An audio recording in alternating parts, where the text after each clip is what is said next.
pēc likuma it kā ir teikts, ka tas mājas kalpošanas ilgums šīm te visām padomu laikos celtajām mājām ir 60 gadi, un pēc renovācijas liek klāt it kā to kalpošanas ilgumu kaut kāda 30–35%. Nu, tad es droši, vismaz par savu māju var apgalvot, ka viņa nokalpos nevis 30, bet 50% ilgāk, 30 gadus es viņai stabili dodu.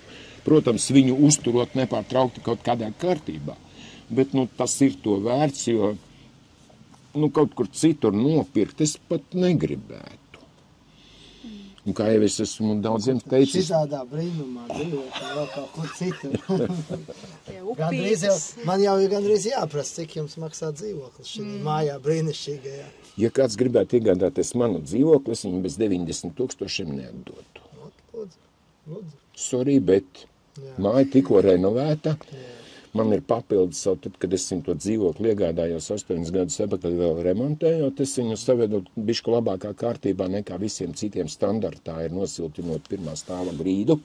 Kaut gan mūsu pagrabā ieiesim, parādīšu mums viss pagraba. Griesti ir nosiltināti, viss es jums, kur atslēgas ir, aiziesim, apstīsimies, parādīšu, kāds dabā izskatās. Un manā mājā, es atļaujos tā braši izrunāties manā mājā, bet, nu, neņemiet ļaunā.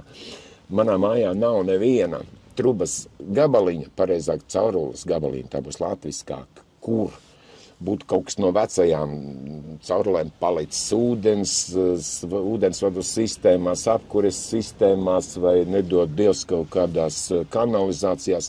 Pilnīgi visur viss ir nomainīts pagājušā gada, ietvaros elektrību 2 gadu atpakaļ visas trases ir pārtaisītas, tā kā, nu, labāks par manu māju, tuvāk apkārtnē nav. Es pat šeit tad smiedamies, saku, ap pusdauga vai neatradīsiet.